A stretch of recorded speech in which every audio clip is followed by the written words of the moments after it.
Welcome back to T3, that Thursday night thing. I'm your host, Mr. U. Some of our guys are out for today and some are on the way, a little bit behind, but we're going to get ahead and get rolling. But we're excited about free agency. It's kind of one of our favorite times of the season because we talk football the majority of the time. So 95% of our episodes are about football. We love it like that. So we talk about it a lot, and we are thrilled to be in this time of the season. Free agency is kind of slowing down a little bit. The first couple of days were hot and heavy, but slowing down a little bit. Before we get into all that stuff, I made the mistake of, well, I wouldn't call it a mistake, but I started watching a little bit of the Rams and Bengals Super Bowl. I think it was Super Bowl 56. And I learned something in this. That was not historically one of the best Super Bowls. If you ask anybody, they'll probably tell you the same. It was mired with a lot of penalties, lack of support in the trenches, which is something that we talked about a lot with Cincinnati. And then some bad throws. And this is coming from one of the best quarterbacks in the game. What's up, lady? Thanks for joining us. You're the first one in as usual. Appreciate you so much. Thanks for listening and watching us. He's known as one of the best quarterbacks in the game, and he was just uncharacteristically bad in certain spots. And why am I bringing all that up? I'm bringing it up because it's making me think about the quarterback hunt that's going on with my team, specifically with the Giants. The Steelers are also in the same hunt. Some other teams, I guess Cleveland is in a way as well. They got Kenny Pickett over from the Eagles, but honestly, I don't see a whole lot of action as far as Pickett being the guy that's going to come over and take over. He may surprise folks and win the starting job. But honestly, I am not really seeing that happen. But we'll see. But it's very interesting. The quarterback race is one of those where it kind of defines, it's supposed to define a franchise. Is it really doing that? I guess it kind of depends. We've seen some play that was subpar. It's coming from my friends who are diehard fans of some of these teams. Some subpar quarterback play, and they still get into the playoffs. They still make it. And then you have some situations where it's like some guys are just elite and they still don't even get into the playoffs. So in a lot of ways, quarterback is a crapshoot. We'll try to get into that a little bit. Some of our guest co-hosts are having a problem getting in. We're going to try to figure it out while we're on the air, which is cool. Shane, what's happening, brother? What's up? All right, we're trying to get Ben in here. He's locked out or having some problems. Not quite sure what's going on, but let's see if we can try to help him out while we're getting going here. I was talking about how I watched a little bit of the last quarter of the Rams and Bengals Super Bowl, and just how uncharacteristic Joe Burrow was. And he's considered one of the best quarterbacks in the game.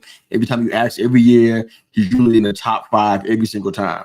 But he was just uncharacteristically bad. And just kind of reminded me of how much of a difference a quarterback makes or should make.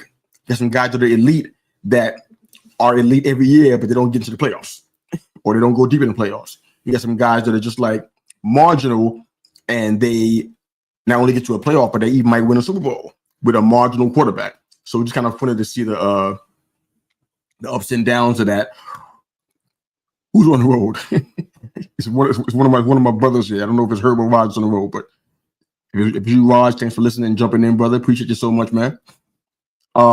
Yeah, so we just talking about that. It's just kind of just funny because now the Giants, the Steelers, the Browns, and probably some more folks are in a bit of a quarterback quandary, trying to figure out what we're going to do next and who we're going to pick from the free agent litter, so to speak.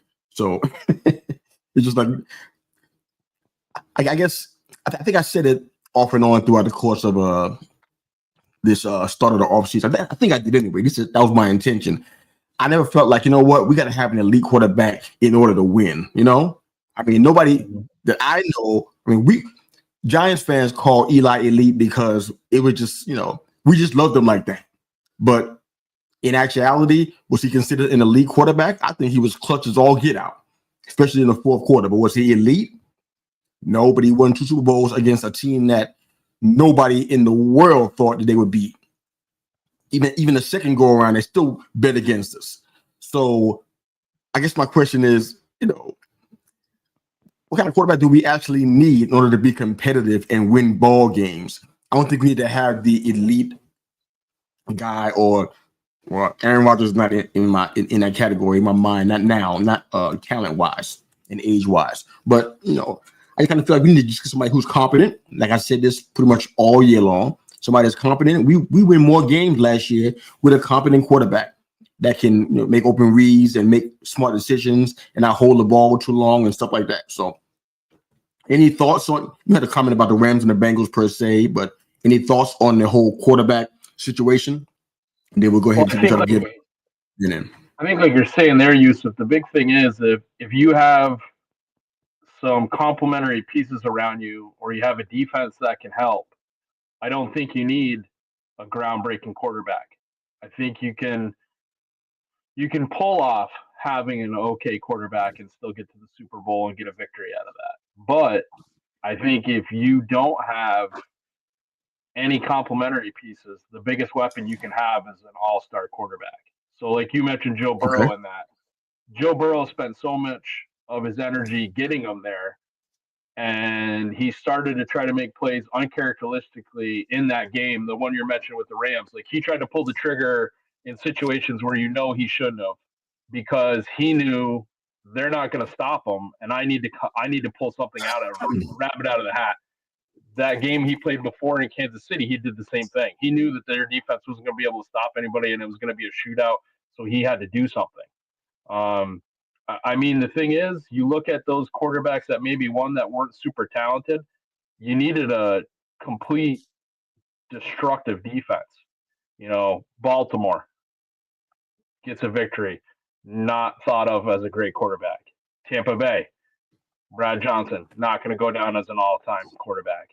You need to have some real weapons either around you where you just have an outstanding running back, you feed him all the time, or your defense stands up and is more physical than even your offense can. And in Tampa's point, they scored more points during that playoff run than the offense did.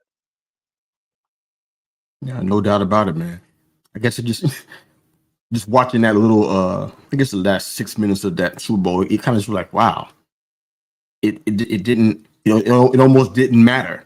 I think even in some of the games, like, well, I'll let you speak to this about the Patriots. Would you agree that some of their Super Bowls were won on defense and it wasn't all because of Brady just dominating the other team? Would you agree with that?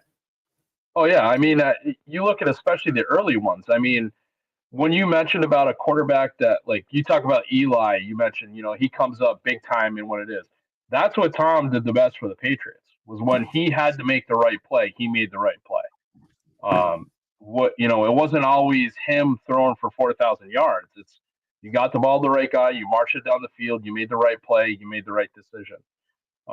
When you look at these other situations that, the one you brought up, the thing that always comes to mind is Trent Dilfer has a Super Bowl wing as a Super Bowl winning quarterback.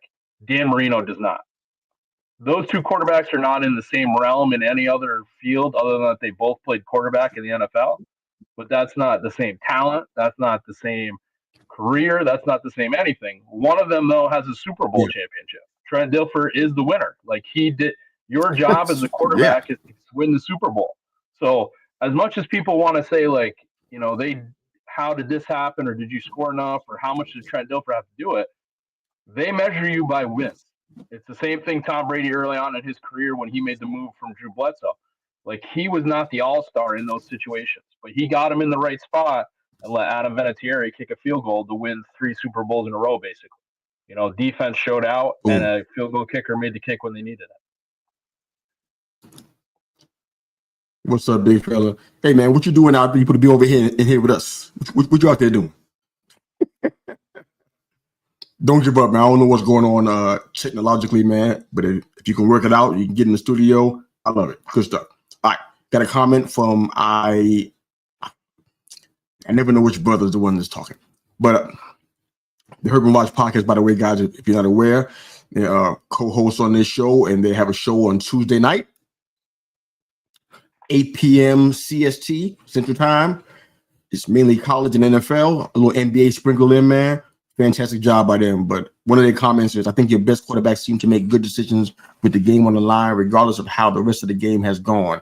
I like that. I think that's true. I think it's really true in college too. I'm sure you guys would agree that you guys are, in my opinion, really wise and adept at breaking down college ball. I think that is something that's true in that realm as well. So whether it be Tom Brady or Eli, I think that, matter of fact, Mahomes as well. Not this past year, but we've seen that where he didn't have a great game and then had the prowess at the end to kind of pull it out and making some smart decisions. So I like that. It makes a lot of sense to me. All right, so there's a lot going on in the world of NFL free agency. I was shocked we haven't talked March Madness. Are we not ready for March Madness? Just a random thought. We're not ready to go here, are we? I don't feel like I did last year and years before. I'm not there yet. Maybe it's gonna take me to the end of March to really care about this. But right now I'm like, random thought. I have plenty of those, but no worries. All right, so NFL free agency. So let's jump in. All right, so there's a lot going on here. I guess we can go ahead and start. I wanted to wait until Ben got on so we can kind of talk about all of our teams and what our teams need. I got a question for you guys on that front. Let's start with Sam Darnold. I guess day 2 and day 3, he was the one of the biggest names out there. And thank you, brothers. That makes a lot of sense. That's probably why I'm not really involved yet. No brackets yet. Makes sense. Thanks, guys, for the tip. Appreciate it. All right, so just send that to Shane so he can see it too. Maybe he help me out. All right. Help us out with this, guys. Shane, this is for you too. All right. Trying to help Ben get in there. All right. So Sam Darnold going to Seattle. Initially, did you think that's what was going to happen? Because to me, I thought he might have a chance. There was one option for him to stay in Minnesota. I didn't think that was out of the question because JJ, we don't know how healthy he is. Darnold already is familiar with the system. And I read several articles, several news stories saying they were pondering him staying and wasn't too keen on letting him go. So there was that. Then I heard about Las Vegas, which was kind of shocking. This was before Geno came over. Then I heard the Giants a little bit, but I never really bought into it because I said, you know what, him coming back would bring him some bad memories from his time with the Jets. I didn't think he was really over it. He didn't seem to be too keen to come to New York, and the Giants didn't seem to really want him that badly. So it came down to a couple of options, and he chose Seattle. Thoughts on that, man? I think I know how I think you're going to answer, but what's your thoughts on Darnold going to Seattle? I mean, I didn't think Seattle was going to be the top choice for him, but I also didn't think that Minnesota really wanted him back. I think that a lot of that was putting a smoke screen out there so that you could get a little bit of a bite. I think they're ready to set that ship on JJ, and I think they feel like they can bring a backup in. They have other backups that they can play with. Kevin O'Connell has done a great job of being able to get people ready. I mean, he's the one that had Josh Dobbs ready in a week, and basically was calling the offense from the sideline to be able to let that game get underway from Minnesota. So I think he had a full belief in it. I think as Herman Rodgers just mentioned right here, I don't see Darnold being great in Seattle. I think, from a Seattle standpoint, I also don't understand what they're doing. You have a new offensive coordinator, you have everything else new, and you basically just cut your entire offense in half, get rid of the quarterback, get rid of your top wide receiver, and say, we're going to start anew and we'll figure it out. And the guy that you want pulling the trigger for you is Sam Darnold. I don't think that that's a great decision from them. I personally thought Oakland. I thought Oakland was going to be the one because I think they see that they need a play caller and somebody that's a step up from the career backups that they've had. But like I said, I don't see what Seattle's doing. I think they're going to hurt Ben McDonald real bad. He's trying to turn the defense around, and he got a team to play okay last year, and I think they're going to regress. I don't think they're going to get any better this year. No, I don't think so. There's a lot going on there. I think I could agree on the fact that we're not really sure what Seattle's doing with Darnold out there. I don't like the plan, whatever the plan is. It's kind of hard to tell what it is, but I don't care for it. I think it's a mistake. It's good for Darnold because this is his first payday. We're talking about this is his 5th team, if I'm not mistaken. He's been on 5 teams and never really had a big payday. So for him to say, you know what, this is my payday, I can't be mad at him. Everybody deserves their payday, and he does too, despite all that's going on in his career. So I'm good with that part of it. You got to, go ahead and trust JJ. I mean, he was your top pick. You got to give him a shot at go ahead and winning this ship. So I'm totally cool with that. But the problem is what they're stuck Darnold with. He went from Minnesota, which had a stellar O-line, had weapons in JJ and let's say JJ. I mean Justin Jefferson and Addison. There's another guy who was helping him out as a wide receiver 3. I can't think of his name right now. But they basically moved him out of a place where he had a stellar O-line and some protection and moved him to a place where it's rough out there. They have no semblance of an O-line. I mean, their depth chart has been eaten alive for the most part. There's nobody out there. They got JSN and wide receiver, but that's pretty much it. You can't rely on Jake Bobo to bail you out of anything right now because that's not who he is. They brought Marquez Valdez-Scantling in from the Packers and the Saints, but I don't know how that's going to really help. I think Noah Fant is coming back, which is something I thought he was a free agent. I guess he's coming back in. And then running back core, they got some problems there too. So Darnold got a lot of stuff he had to deal with. The defense isn't bad. I think they're going to be competitive, but on the offensive side, Darnold got his work cut out for him. Not sure what they got going on with this, so it's rough. It's rough right now. The guy said Minnesota was right to move on. I think they got the most out of him that they could. What's up, Ben? Good to have you in the house, brother. Ben Parker, everybody. Y'all should know him by now.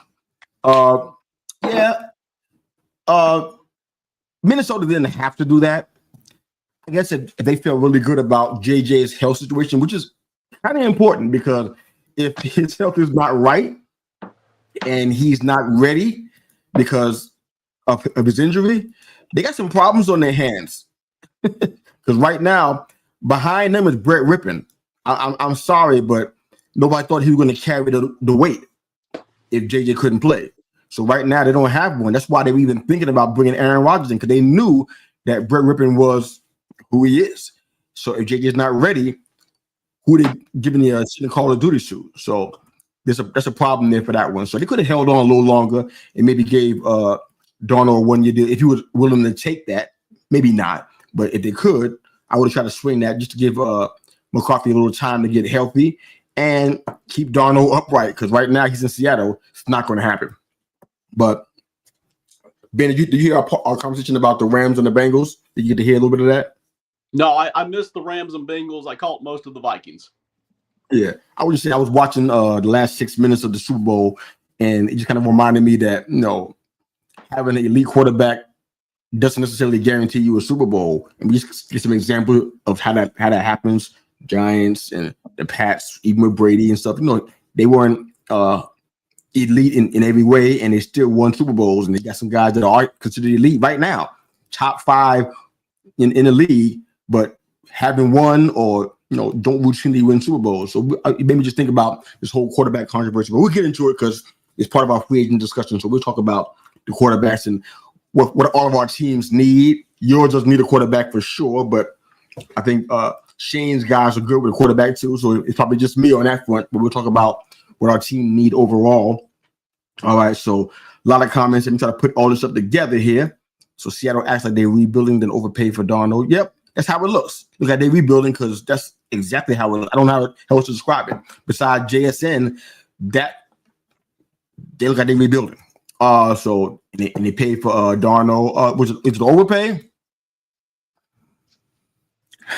I kind of hesitate. I'm taking a little breath on saying it was overpay, but it was not a great move if you are rebuilding.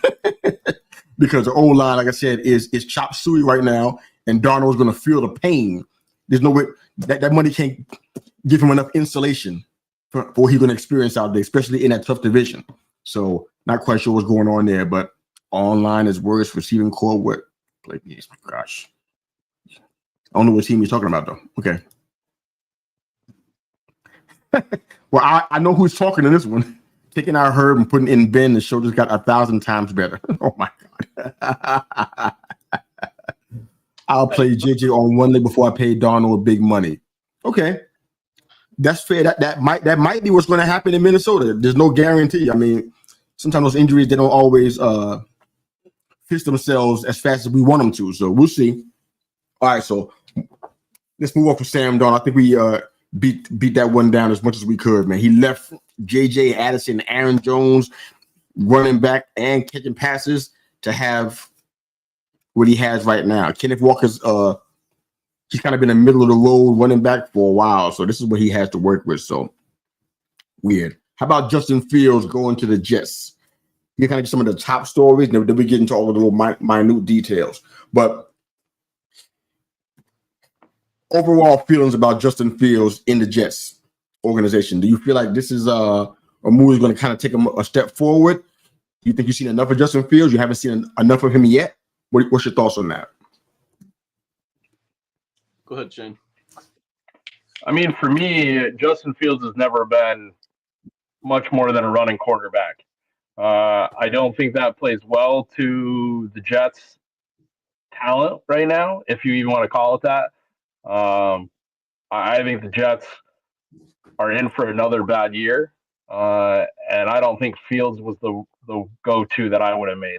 I would have tried to go with a more secure pocket passer in this situation, just because I don't see the Jets being able to get themselves in and out of an awful lot of situations. And I think they're going to try to turn it to where the defense controls the realm there in New York. And like I said, Justin Fields is good for a couple of games everywhere he's gone, but he's not a full-time starting quarterback in the NFL in my mind.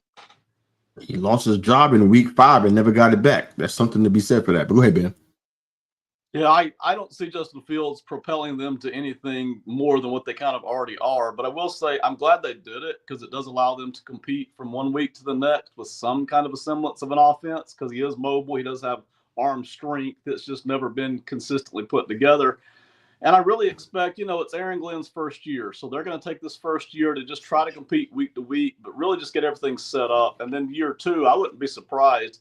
That 26th draft looks better from a quarterback standpoint. So I wouldn't be surprised if they don't draft somebody there next year to compete with Justin and hopefully do something really serious next year, probably. I'd like to know what quarterbacks you're talking about in 2026. Who are we talking about? The two guys that stayed back in the year? Drew Aller, Penn State. Got the size, got the arm, even got some mobility. Arch Manning coming out of Texas. And don't forget, there's a kid named Sellers down here in South Carolina upstate who looked pretty good in year 1 in the Southeastern Conference. Oh, boy. We're going to have to talk about that one for real.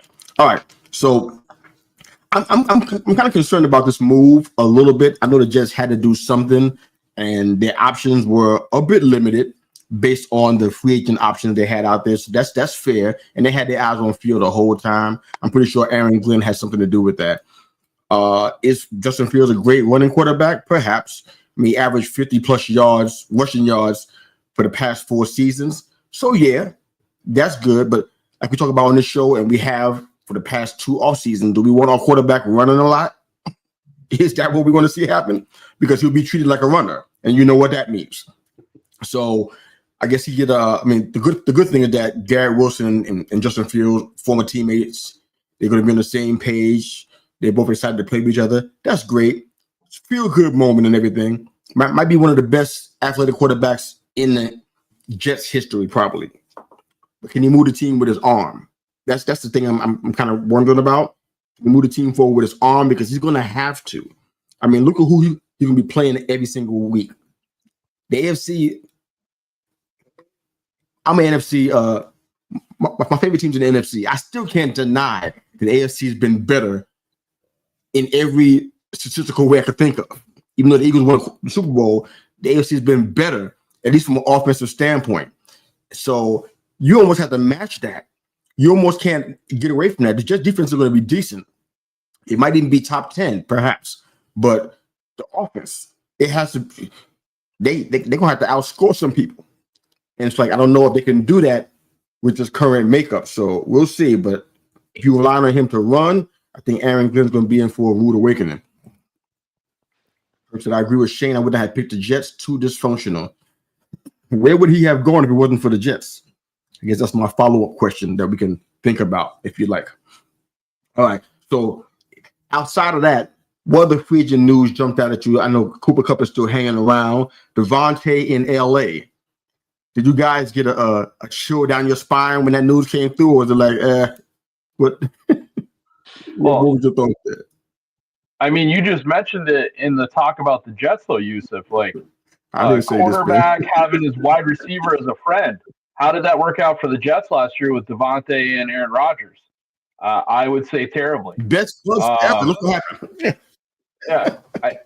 The other thing for me is the problem is that Devontae Adams can still be. I don't think he's a 1A anymore, but I think he could be your 1B or your number 2. The thing for the Rams is I get it because Cooper Kupp right now is in this injury nexus where you never know how healthy he's going to be. And you have Puka, and you're going to let him do what he does. And that's why I don't think it's a bad move to have Devontae Adams, because Devontae Adams, unless he's completely blind to it, knows that he's not the number one option.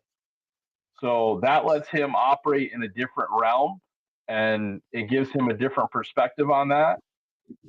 For me, as a team that is certainly looking to have a wide receiver that actually catches the ball at some point during his career, I think that the Patriots would be more than happy to see Cooper Kupp healthy and playing. With the way that the wide receivers and the way you mentioned money get thrown around right now, I think Cooper Kupp still has miles on those legs. I think he has great hands. And if he's even...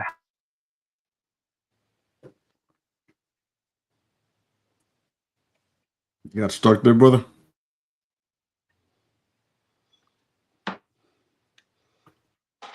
I'll jump in there for a second. Until Shane gets back in. One benefit of, say, having Cooper Kupp come into the Patriots now versus a week ago when they would have had to trade for him is, A, you've got his big cap number, and B, you would also have to give up a draft pick or two, right? So now by waiting, and this is true of any team, but especially for the Patriots, and you needed some kind of a veteran receiver to go with Drake May, by waiting, you do allow yourself to sign him to probably a much lower cap number, and you give up no draft picks. So for any team that was in the Cooper Kupp sweepstakes, I think a whole lot better to wait, especially considering the age and the injury kind of combo there. Yeah. Well, let me talk about the Devontae part first. I feel like it's kind of presumptive to put Puka in the number one spot. The only reason why he was ever that with the Rams was because Kupp was out with injuries. Other than that, he never actually won that role. So now we're hearing that Devontae is going to be behind him and Puka's number one. I'm like, okay, he's on the team longer than Devontae, but I don't know how we can make that assumption. I think we presume too much stuff sometimes. But he has to stay healthy too, because he hadn't done that in his career so far. So that's important too. So, and on top of that, what Adams has done, he's left a top 5 O-line to go to a middle of the pack O-line. So the Rams are great against the rush. I mean, the run, but they're not. They got problems versus the pass. So, and the pass is how Devontae gets the ball. so it's kind of like, okay, so everybody just got them in the automatic. Okay, I even see it online. Puka and Devontae are one of the top wide receiver duos. I'm like, really? we so extra out here. If Puka gets injured, it's going to be Devontae again. And do you want Devontae carrying the load? I mean, I thought we just calm down just a little tiny bit. But go ahead, Shane. You had some points you were saying before you jumped off, man. Go ahead and finish up, brother. Yeah, I mean, just to wrap up what I was saying, as Ben knows, the weather my way has been pretty interesting this week. I've jumped off and on podcasts lately. But I just think that Cooper Kupp, given his ability, if he gets a chance with another team, I think he'll add to a wide receiver room. Like I said, I think the Patriots are a team that's kicking the tires on him. And like you guys just mentioned, I don't think Devontae Adams and Puka, if either are injured, really make a great tandem. But I think individually, you can see where the Rams made that decision. Yeah, this is one of the sad stories of free agency. We talk about all the guys getting big money, and we cheer or we jeer these deals and stuff. But these are the ones that kind of make you hit you in the heart, because Cooper definitely wanted to stay in LA. I don't know if it's a family thing or what, but he didn't want to leave whatsoever. I mean, he's still a young guy, only in year 8. In wide receiver years, that's young. He probably has another chance to double his career years playing football. So for him to have to leave, I know that was a gut punch. You can kind of tell by his comments, and repeatedly his comments were always with the same level of emotion. So you know that it was getting to him. But I mean, this guy, besides his health issues, man, Triple Crown winner. I'm talking about effective at receiver. I mean, if you play fantasy, you want a Cooper Cup on your team because he was balling out. Right. He was helping you win weeks. So it's rough to see him out here on the street like this. But the Rams saved about $20 million, I think. I think it was either before or post June 1st. I forget when it is, but I mean, just 8 years in the league, man. If he's healed up, if the ankle and the hamstring is healed, right, somebody's getting a fine, man. I don't know how he won't think about doing with the Giants, but I guess we got so many other irons on the fire there. I'll be at least inquiring about it, like, hey, made the offense stronger. Why not? Did you see it last year? Yeah, but that's another story altogether, man. All right, so what else free agency wise are we looking at? Y'all want to talk about Minshew going to the Chiefs? I know Ben might want to talk about it. Do you feel like that's an important free agent move for us to be talking about tonight? Yeah, well, listen, honestly, the biggest thing about that is nobody else gets Minshew, and I honestly don't understand that. I mean, listen, if you've got a young quarterback somewhere else in the league, why not bring in Minshew, who's a non-threat to take over a starter, right, but is a great backup and is cheap? I don't understand that for a lot of teams here, but they completely just kind of let him go. So Kansas City gets a decent backup, but that's, ideally Minshew never sees the field, right? Except to close out blowout games. That's it. So, yeah. I mean, I saw his games and stuff. I mean, I saw the O-line that was in front of him. I saw that too. I saw the wide receivers that he had. I saw all that. I'm like, was he the worst? If you listen to some folks, like he was like the worst thing. I'm like, did he really struggle to beat out Aiden O'Connell and Desmond Ridder? You remember him from the Falcons, right? Barely, yeah. Minshew couldn't beat him out, either one of them guys out. I find that kind of hard to believe. But okay, I mean, they saved about a little under $6.5 million. That's not a big deal. So, but you better have Desmond Ridder and Aiden O'Connell than him. Okay. It could be his last starting job out there, but we'll see what happens though. But I mean, he got loads of potential, but the Chiefs helped himself out by getting depth in this game, especially in free agency with these numbers, these guys that's out here. Guys are trying to get depth. I mean, our team is doing it like crazy. We getting depth signings across the board, and everybody wants a big sweeps, but those depth signings matter, especially when the seasons are longer now. You want guys that can play multiple spots and give you some longevity out there. Shane, any thoughts on Minshew? Or are you going to go just let's move on from that? I'm good with it. Whatever. Like Ben mentioned, he's a backup, and I think Minshew knows that too. The other thing is, I think when you're Kansas City, what you're looking for as a backup is a guy that's good in the locker room. And by all accords, Minshew is a guy that's loved by teammates. He's got a little bit of a goofy personality.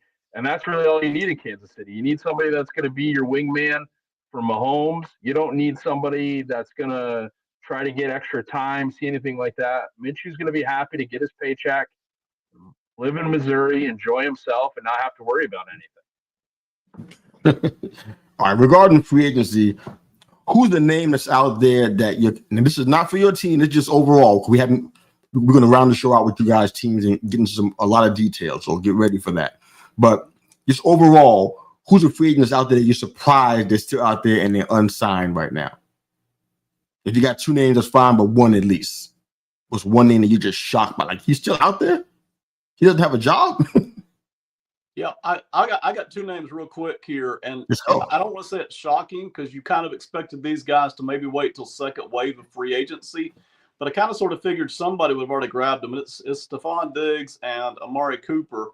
We know that there are plenty of teams out there who need depth at receiver, and we know that Cooper and Diggs aren't needle movers any longer. We saw that last year, but there's a lot of teams who could use the depth.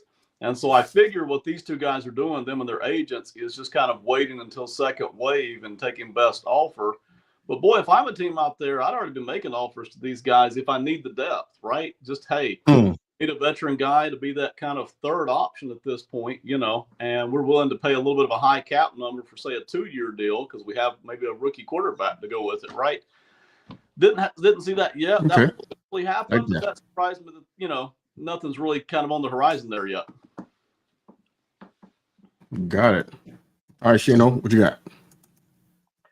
I mean, I think Ben hit on it. I think the wide receivers are a surprise just because there's a good group of guys that were kind of back end possibilities. I mean, from my perspective, I was surprised at how fast some of the defensive linemen jumped and signed deals real quick. I thought with what was left in the draft, I didn't think a lot of those guys were going to sign. But there's no one out there right now where I'm just going, man, I can't believe a team really hasn't thrown money at him. I wasn't really impressed with the free agent market this year. And I feel like a lot of the guys that made moves, you knew either they were going to re-sign with their team real quick or there was only one or two teams that were going to make a move for them. And like you said, I'm sure we're about to talk about some of the Patriot moves. I think they went right by game plan. And so none of them shocked me, but I think they made their moves pretty quickly as well. Yeah, I definitely want to get into our teams, and Herb and Roger want to get into you guys' teams too. So if you got room to drop comments, drop them because it's going to be coming soon. But yeah, there's some guys that I kind of I didn't really think about Stephon Diggs and Cooper because they came off some injuries. Cup was a little bit different to me. Guys like Tevin Jenkins, I thought they'd be gone by now. I'm happy that it's not because we need a guard. And I'd love to be able to throw some money at him and see if we can get him over to the Giants. Mekhi Becton, kind of shocked by that one. I'm like, okay, this guy's still hanging around with no assignment. That's kind of weird. But like what you said, Shane, about the guys taking these 1-year deals, I think I'm trying to understand why they're doing that.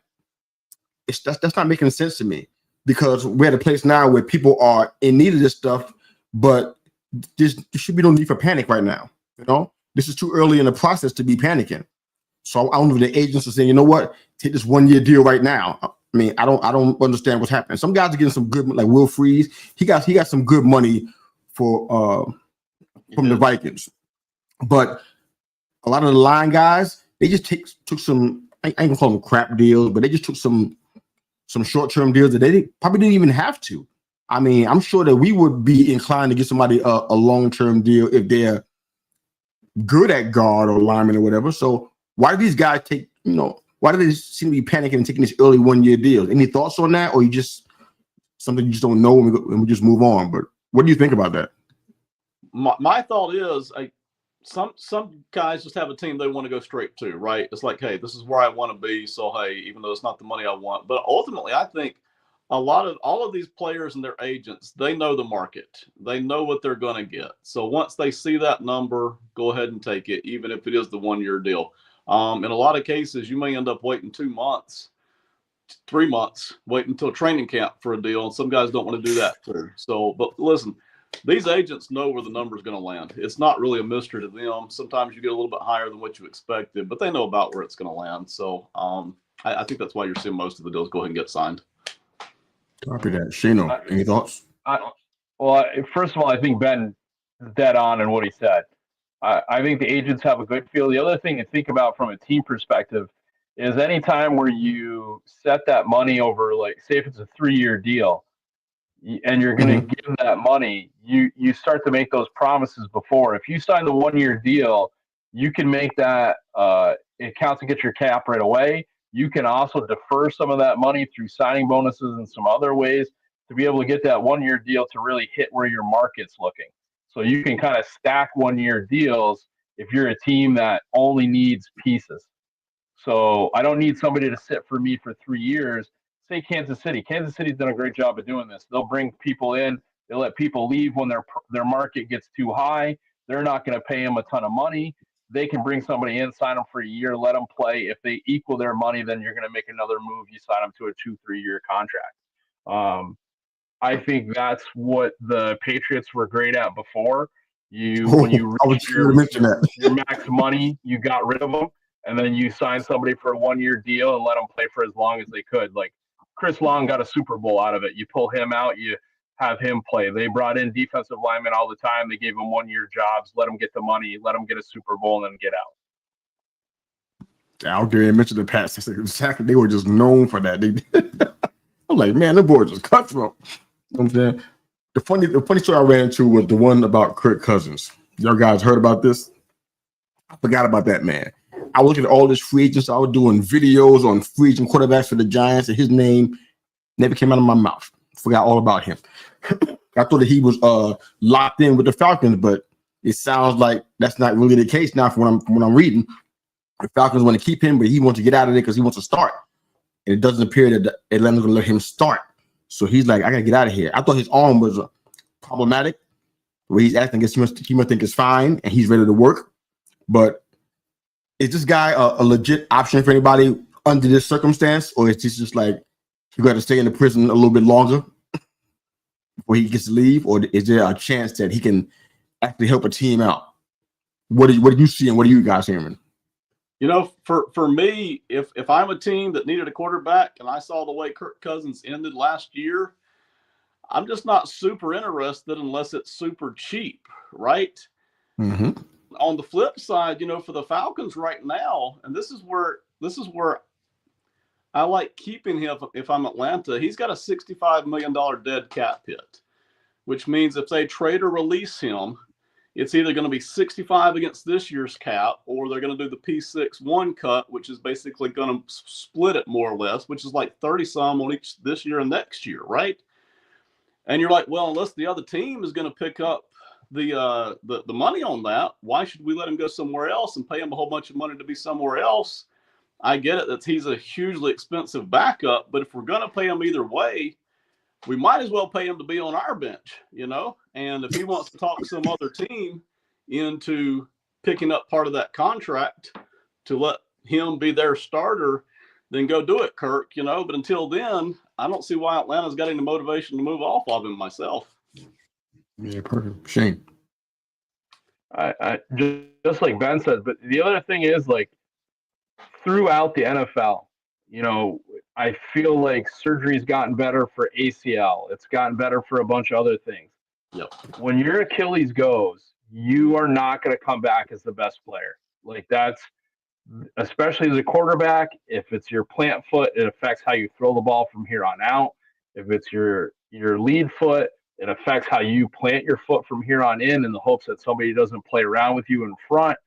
And it changes the dynamic. You are not going to be the same player again. Kirk Cousins already wasn't the most dynamic. What he was good for is he threw the right pass and got it to the right guy to make the play. The thing I agree with Ben the most on is I don't see who you're going to get to make that move where they're going to take him on and take some of that money. But for me, if I have to eat that cap money, I'd rather have him be my guy who's going to go in and he's going to help, Penix, and he's going to be a good teammate. I think that's the one thing that Kirk Cousins has for him. He is not going to be a bad teammate. Like, even if he's not happy, he's smart enough to know I'm counting my money. I'm going to end as a backup. Maybe I don't have a chance to start. But he was in the same situation in Washington. You know, he was not the original guy. Kirk Cousins, came out of nowhere for a lot of people because RG3 got hurt. And I think Kirk Cousins has it in him to be a good mentor, stay there, collect his money, be ready when needed, but also not be such a pain to where Atlanta goes, we just got to get him out. He's not one of those guys where you just have to clear it. Yeah, that makes sense. That makes sense. All right, we're still in the free agency mindset here. What now? This is going to be overpaid in free agency. That's just how it works. They got all this money. They playing with house money, like, for real. Nobody's doing just throwing money around. But which overpay was the one that made you say, "Wow"? Which overpay made you really stop and kind of like pause? I'm sure at least a couple of them, but which one kind of hit you the most? Like, that was a lot of money for this guy. Yeah, I'll hit what's probably already been talked about on other shows. The two big ones, Milton Williams and Will Fries. I like both players. Like, I don't have any problem with either player, like, at all. I'm glad they moved on, got big money, and they will help their new teams. There's no question. But boy, and listen, I get it. There's extra cap space to throw around, right? Teams are flush with cash this year because you have back-to-back years of extra cap numbers, right? I'm all on board with that. But still, man, Milton Williams had his career year last year, probably the best year he'll ever have. And you gave him 4 years and $104 million. You know, he's going to do good. I like it. You know, I like that he's on the Patriots, but still, that's a big one. And then same thing for Fries. You know, Fries had his best year, but he was injured for a large part of it too. And he gets 5 years and 88. So for Minnesota, you know, they needed offensive linemen. He'll help. Boy, it's still, those are big numbers to be throwing around there for two guys who are on the plus side of the ledger, but they're not dominating or overwhelming, I don't think. Copy that. Shane. No, I think Ben hit it out. I mean, even as a Patriots fan, you're spending an awful lot of money on a player that didn't even play 50% of the snaps for his team. Yeah. So how are you going to be able to make it out of that? You know, like, what's the answer for that? Yeah, no question. To be able to spend that type of money and in that type of run. Yeah, I don't know. Young Native, we're going to come back to your question. That's going to be part of our discussion. So we're coming back to your question. I haven't forgotten about you. We're going to jump back in there. Yeah, I think I love the Milton Williams one. I wanted him pretty desperately, but it didn't work out for us. The Will Fries, I wanted him too, but I was like shocked by that number. I'm like, oh my God. Nah, the other one was it wasn't overpaid, but it was a shocking Javon Hargrave. I thought we had a chance to get him, but I guess the Giants didn't want him because he wasn't very, very expensive. But like, in your opinion, rapid fire, who won free agency so far and who lost free agency so far? Winners and losers. Listen, I'm not going to say there's the winner of free agency, but I really like what your Giants did in the secondary. Okay, I've already said this on other shows. Lord, yes. I was excited when I saw it. Paulson Adebo coming over. Listen, he's not the greatest cover guy in the world. I get it, but you needed some athleticism and speed back there, and you've got it now. And it's not super expensive. It's a 3-year deal at $54 million, so $18 million. That's about average for starting corners. And you can get out of it in about a year and a half if you need to, you know. And Javon Holland coming over, are you kidding me? He's 25 years old. That's good. 25 really years good. old. It's really good. Holland isn't maybe as good as we thought he was 2 years ago, right? So maybe he's not that, but still, you've got another speed and athletic guy back there for the Giants who have needed it.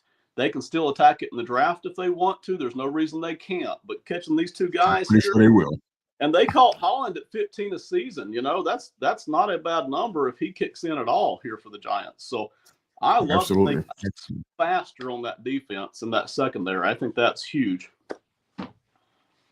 But as far as losers, who you got there? Anybody that jumps out like, man, they had a chance to do something and didn't do anything? Well, I hate to call them losers, but the Cowboys haven't done hardly a darn thing, right? That makes sense. Seasons, you know, instead of adding running backs, they're losing running backs, you know. So, and then the 49ers, we know what they're doing. We know why. But, boy, what, 2/3 of that defense has walked out the door and is heading all over the country now. So, you know, I don't want to call them losers, but, boy, you're losing a lot of people there in one offseason if you're the 49ers. Well, Jerry Jones is notorious. He's notorious for being cheap in free agency, and he's living up to his standards. Go ahead, Shane. What you got? You got a winner and a loser, Shane? I mean, we already hit on Seattle. I think they're a loser in this. I'm not big with the signings. Really not happy with what they let go and then what they brought in. I mean, I don't see one that jumps out where you just go, that's a pure winner. like I said, even with the Patriots, I think there's some overspending. I think they made right moves, but I don't think there's any team that just jumped out where I went, oh my God, they've set themselves up. The one I worry about is Philly. If everything comes in again with the way it is, with them getting like an AJ Dillon on a show me contract, if you're trying to stop him and Saquon Barkley and that offensive line, I hate hearing that news. All right, I'm gonna push back on that just a little bit, man, because it seems as though everyone seems to think the popular choices are the Vikings and the Patriots. The Patriots are your team. You're not naming them. Help me understand why you don't think they did enough in free agency to be considered a winner or have an A grade in free agency. Why do you feel like that? What did you see that you didn't like? Well, like I said, I mean, we just mentioned on, are you overpaying for what you got? I think the Patriots were in a spot where they had the cap space, so the deals that they made will fit for them because they had the money. If the other thing that I'm seeing, and I fully endorse Vrabel, but what Vrabel has done is he's going to jumpstart this defense. Every single guy except for the defensive line has played for Vrabel before. He literally just brought in guys who have played at least one season for him before, guys that grew up in his defense. Spillane is one of those guys that was unheard of and played some backup rounds for the Titans and then ended up getting a career out of it, in all honesty. Landry's going to be the same. He's been able to pull in a team, and he'll be able to get that defense up and running because they're going to all speak the same language. They're all going to know where they're going. So I think they did well. But, if you're going to say an A grade, if they manage to pull off a Cooper Kupp, if they can help the offense in some way, then I think, yeah. But I don't think you automatically get an A grade just because you spent the most money as fast as anybody else could. That's fair. All right. So you guys don't need quarterback, but I want to get into what our teams need. And obviously I can go. I think I've done a mock draft I haven't done a mock draft for your team yet, Ben, but it's coming. Done one for Shane's team and my team. And my guy over here, Sam's team, did a mock draft for your guys as well. Matter of fact, for Roger's team, the Dolphins did a mock draft for them too. It's on our YouTube channel at They Call Me Mr. You check it out. Give me a grade. I ain't afraid. Do your worst. But we need a quarterback. And even though all of our teams need multiple things, I'll go ahead and stay at quarterback because I can name 6 things that we actually need. We saw something, like you said, Ben, very astutely in the secondary. We needed that because we lost Pinnock. We knew he was going to leave anyway. We knew that. Right. Dory Jackson's out of here as well. And we kind of knew that Banks was going to stay, but we weren't sure if he was going to command that CB1 role and take over the way we always thought he would. It hadn't happened quite yet. So bringing somebody else in to push him or to supplant him was fantastic. So I loved all that happened there. A lot of depth signings, but at the end of the day, the one everybody wants to talk about, not me per se, but look, Giants fan want to talk about the quarterback position. I want to talk about the O-line because I've been watching this more. And I'm like, okay, a lot of stuff that happened with the quarterback was because of the O-line. So that's why I want to hang out at. But for the sake of argument and discussion, I'll say the one position of need for us is going to be the quarterback. So I'm going to go ahead and bring up a Young Native's question. Giants draft Dart or Howard. Now, a lot has to happen for this to take place, especially since it seems one or two teams are actually pondering taking Dart very, very early, which is not what we thought. I thought he'd be early second round. We can grab him if you couldn't get anybody in the top 3 that we wanted at quarterback. Now, things have changed. The free agency picture has forced us to look at things differently. Matter of fact, it's forced many people who wanted the quarterback to look at things differently. We got guys like Derek Carr, who's off the market now. Jameis is still out there. One of you guys can grab the remaining quarterback list. I know Flacco and Winston are still out here, which is fine. But right now, as far as the draft goes, Dart is moving up into now, I guess, the bottom first round now. maybe even higher as we get closer. I'm a fan of Dart. If you have watched any of our shows, I'm recorded. It's not, I can't go back and hide it. I've been saying Dart consistently. I thought they were going to be in the early second round, though. Not in the first round. Never thought about getting him at 3, which is where we're currently sitting right now with our third round pick, number 3 pick. But I don't know. As far as how it goes, I mean, he has the size that you'd want in a quarterback. I mean, that's fine. I think some things, he's old for a rookie too. That doesn't really scare me so much. That just says he understands things a lot more. He has more time to learn and to develop at 24 years old, which is old, but I get it. I think processing some things from a quarterback standpoint, especially pressure and packages and blitzes and that kind of stuff, especially if somebody has what I call an exotic blitz. I'm not sure that Howard handles it very well. Mechanics, I see some stuff there. Now, people will say, oh, it's a Michigan Wolverine fan saying that. No, I'm just watching them, and I'm seeing Howard do this stuff. I'm seeing the inconsistency with processing and with his mechanics and stuff. And I'm like, I'm not thrilled with that. So I'm not going to say Giants won't. They may see something. I mean, they can develop quarterbacks. I can't. So perhaps. But getting Dart at 3, I don't know how we pull that stunt. I don't know how we could. In order to do that, we had to say, you know what? We don't want Abdul Carter. We had to say we don't want Will Campbell. We had to say we don't want Travis Hunter. We had to say I'm missing somebody who could be up there. I'm blanking out somebody. But whoever that 4th person is, we're saying we can't have. We don't want him either. Mason Graham is the other name I was thinking about. So we got to ignore 4 guys to take Dart. I just don't see that happening. So to answer your question, I don't think we do it unless Dart falls, and we don't. And if we don't trade back and Dart falls back into the early second round where he was originally projected, I think we would take him there if we don't have a quarterback by then. But your thoughts on Young Native's question, guys? Ben, Shane, whoever's first. Go ahead, Shane.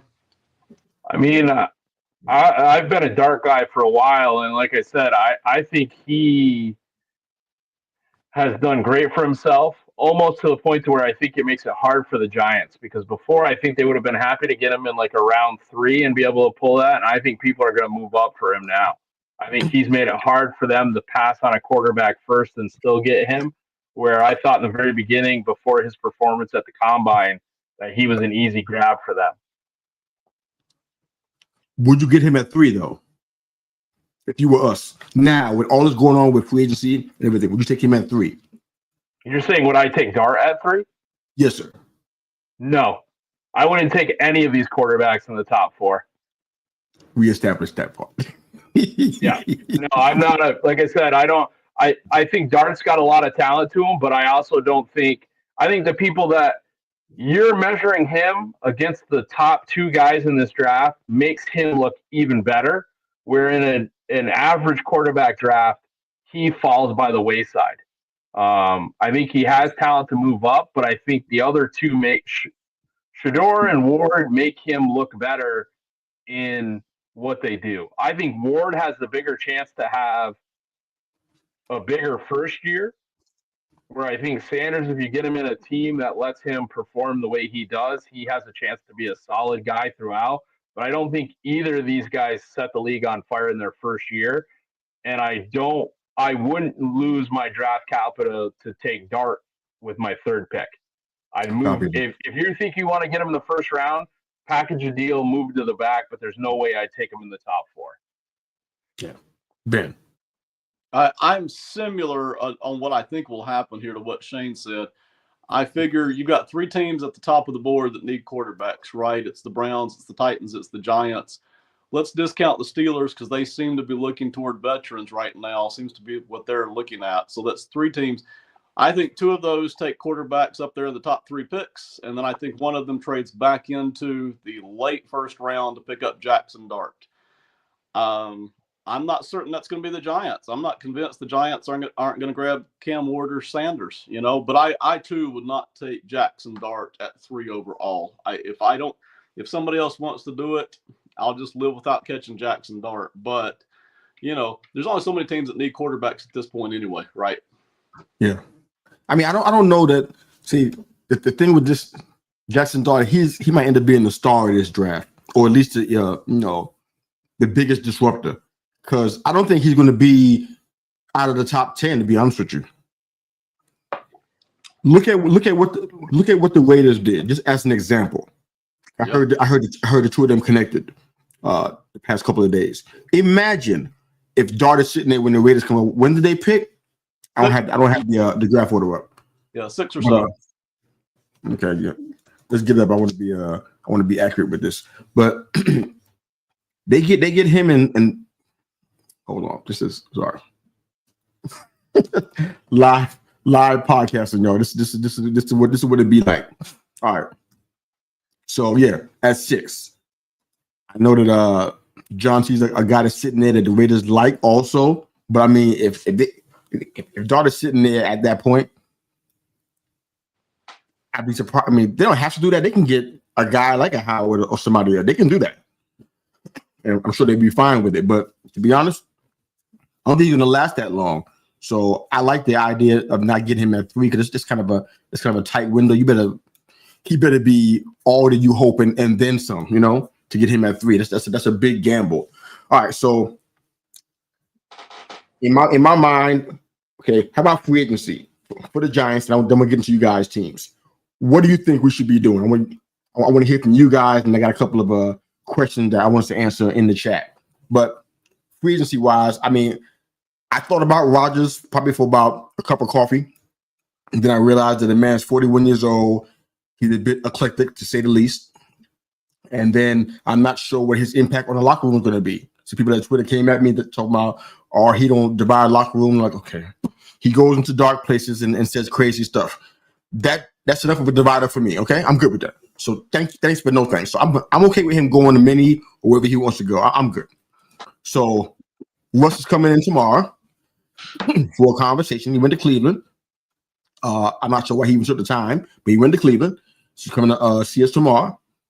For me, out of the guys that's left, and I know I've mentioned Jameis on Twitter, and I got crickets because people nobody responded back. Thought it was crazy, but we see him play for a year, 2 years at worst. So if Russ comes in, we need to go ahead and lock him down. But we still got to get a quarterback out of this draft. So, do you guys like Russ with us at least for a year or two? I mean, he didn't stink in Pittsburgh. I mean, he didn't. He actually did a lot of things that people wouldn't know unless they watch game tape. If you watch ESPN, you wouldn't know it. But if you watch actual tape, you see the good things that he did. There's some things that Arthur Smith didn't like. In fairness, to both sides, but he's a veteran and he improvises and he's smart and he's quick with decision making and he can still move. I'm like, what else? All we needed was somebody that was average to win some games based on how we did last year. We have below average quarterbacks. All we need is average. He's not even average. Still, he's better than average at least. Agreed? Average. Yeah. He's the best. It's either him or Flacco. That's how it appears to be going right now. And I haven't seen Flacco play 17 games yet in a while anyway. So, any thoughts? We'll go ahead and move on to your Pats. I mean, like you said, it really depends on it. I think the Giants are in no man's land. You have a GM and a coach that both should have already gone. And whatever moves they make, are they making those to save them for 1 year? And is that going to help the team down the road? Like you said, if you bring in Russ, can he play capable quarterback for you? Yes. He has weapons around him. He can make some smart decisions.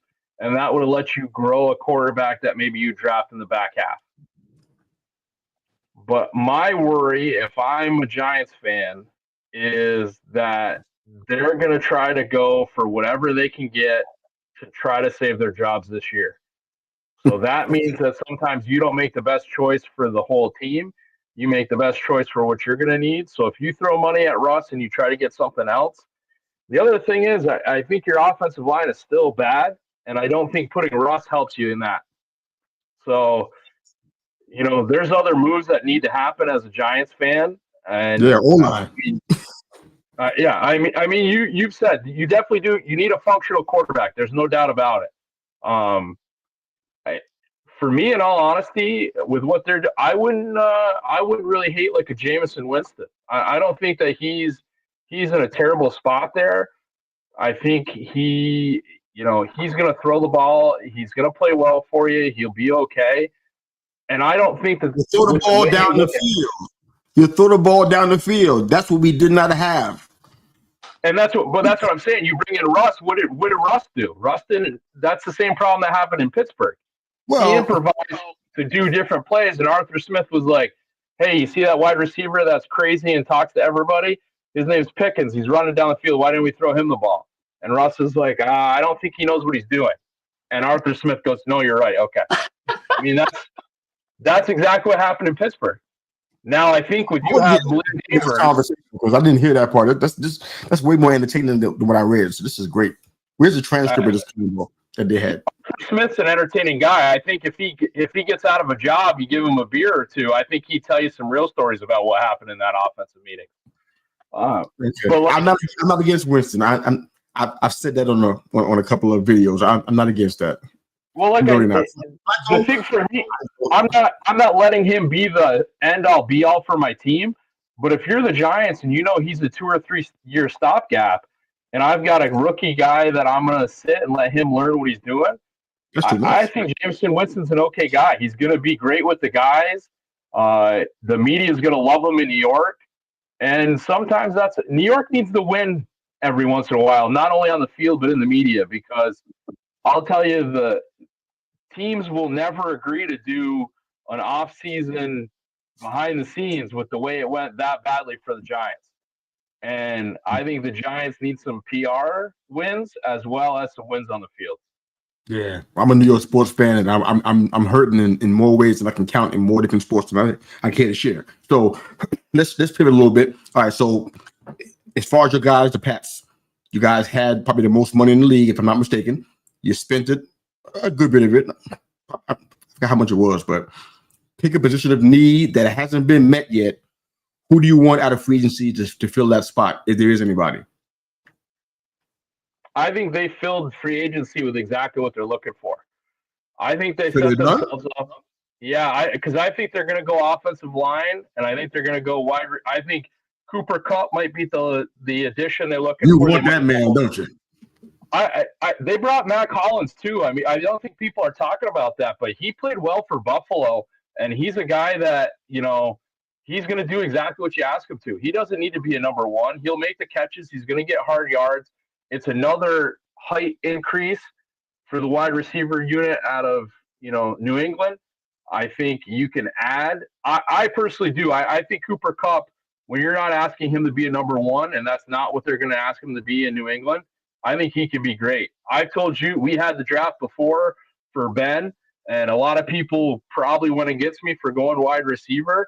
But I think if they can get a true number one wide receiver, that really changes the way that offense can play. You get Drake May something that you need, and then I think there's offensive linemen later on in the draft that you can build around. If you decide that a wide receiver doesn't get you, then you take Campbell and you go, look, I don't care if I play you at tackle or guard. I think you're going to be an all-pro, so we're going to make a move, and I don't have a problem paying guard money, tackle money to somebody to play guard anymore. I'm happy with how the Patriots did. I just think there's more out there, and I don't know if you spent the money the best way you can, but I also don't know that you could have waited and undervalued some of these guys because they were going to sign regardless. Somebody else was going to give them that money.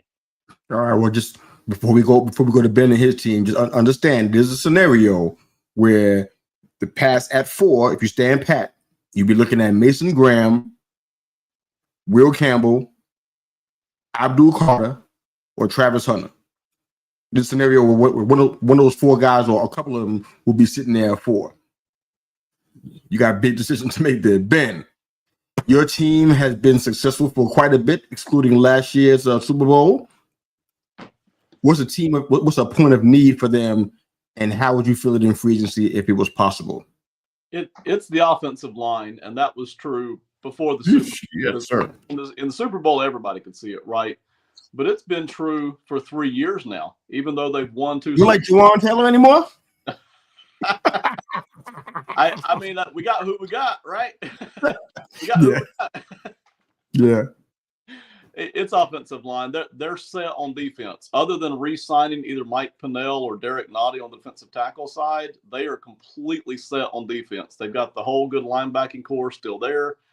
In the secondary, they lost Justin Reed, but that's okay. Jaden Hicks played a bunch during the second half of the year, and they like him. And a fourth-round pick out of Washington State a year ago, so they're good there. All the other guys in the secondary coming in, they brought in Christian Fulton from the cornerback from the Chargers. So they are set on the defense completely, unless they just want to get more depth in the draft. But you get over the offensive side, and really it's offensive line. So I would love to see them. I don't need to spend any more in free agency if you're the Chiefs here. That's just not the route. But let's get back into the draft on offensive line. One guy in the middle, so a guard kind of a guy that you seem to be pretty good at drafting and developing. And then let's go try tackle again, which you have not been able to draft and develop, but you still got to keep trying, keep knocking on that door. So somewhere in those first 3 picks, get 2 offensive linemen, 1 guard, 1 tackle. Let's keep trying to upgrade this offensive line, which is really not – the tackles have really been bad ever since Mitchell Schwartz and Eric Fisher went down with injuries that 3 years ago. So Absolutely. No, I love that. Okay. We got a question here before we close out, but this is good. You guys picked 31st. You got possibility of getting Arante Ursary, if I'm pronouncing his name right, from Minnesota. He's sitting around that area.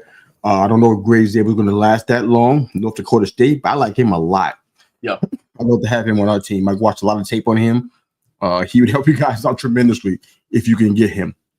But our guy JD said Rogers in Minnesota. You mean like right now? He's actually in the state of Minnesota? What's he doing there? Trying to find a job or something? What's he doing out there? Curious. All right, here's our question from Captain Joe King.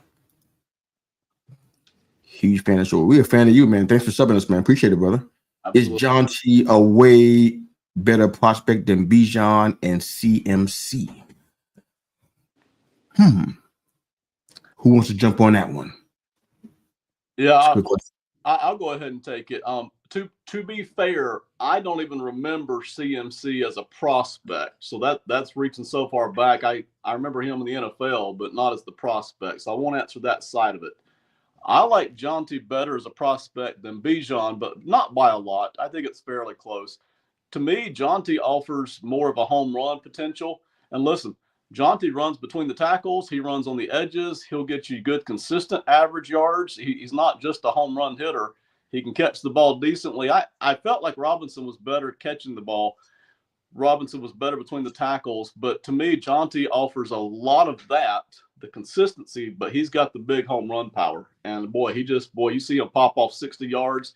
You see him against loaded boxes, even against respectable defense. And listen, he didn't play in the Southeastern Conference. I get it. But still, he played against respectable defenses with boxes designed to stop him. And he still racked up 200 yards a game frequently. I mean, 2 touchdowns. It was not unusual. So to me, that kind of consistent explosion, I would have him as a better prospect than Bijan, but not by a lot. I think it's fairly close myself. Okay. Shane, how about you, brother? So I think it's an interesting question because of the way it's worded with the prospect part. So Ben mentioned CMC as he went into the league. So, runner-up for the Heisman at Stanford was a do everything, carry the ball as many times as possible type guy.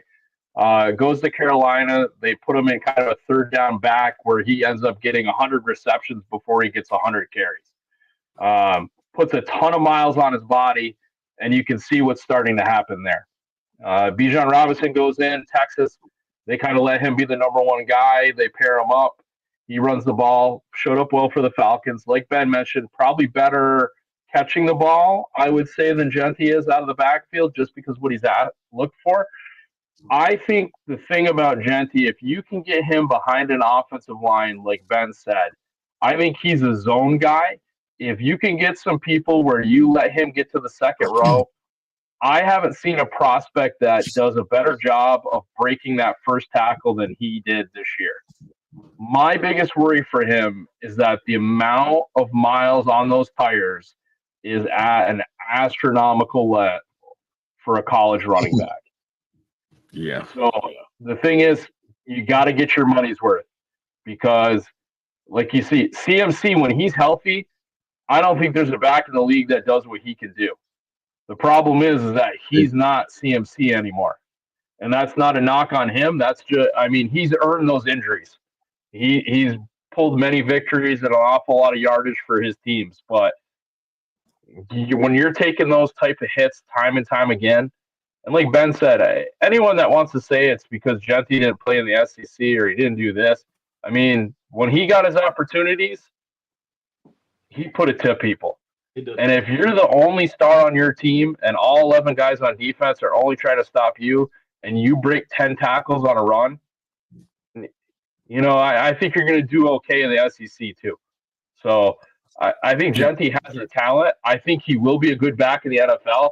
I just think he's going to be one of these guys that's going to be real great for about 4 years. And I think that 5th year, the body is really going to take a beating, and he might not be worth it for the second contract. Yeah. This is a tough one for me because I kind of remember all these guys. I think John T has more of a comparison to Kamara from the Saints. No. I like CMC more out of these three because of that versatility that we were talking about. He can do all those things, and I never seen him shy away from blocking pass rushers either. And that's something that, you know, he got a good taste of that in Carolina, which may have limited his shelf life, but he did it a lot. So I like him as far as versatility, Joe King, in regards to that part. As far as just like they all do certain things well, better than the other ones. That's kind of the thing. They all catch passes out of the backfield. No real issues there. The runaway speed part, I feel like John T has that over the others. I mean, because he gets an open lane and he's gone, and he does it very decisively. Bijan, I watched him with some frustration last year. I'm like, look at the lanes that you're picking.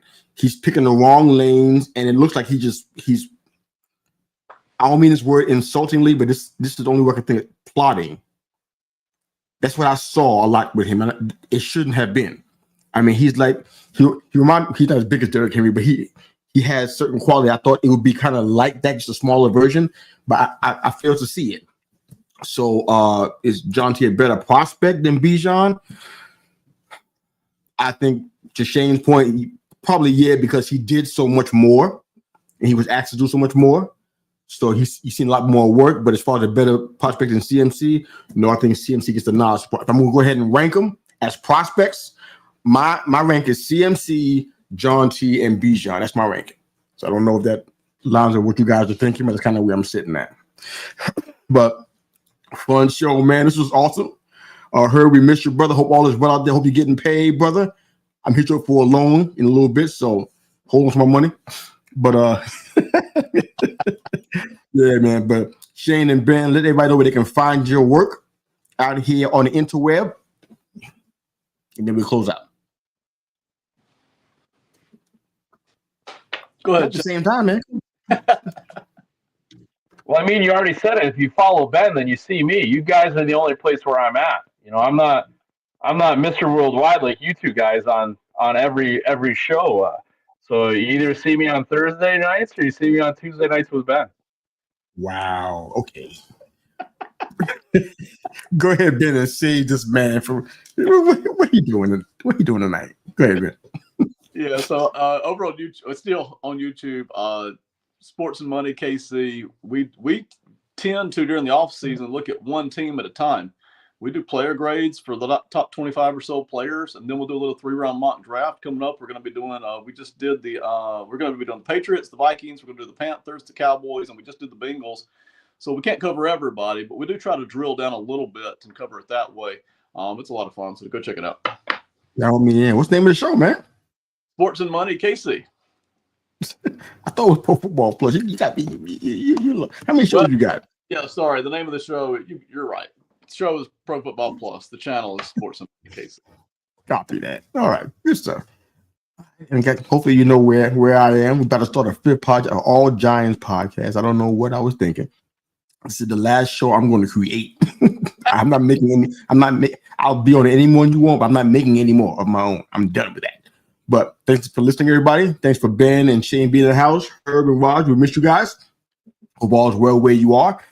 Thanks for listening. And of course, we're going to go ahead and close out of here, but a little music first before we go. Right. A little music, then we go.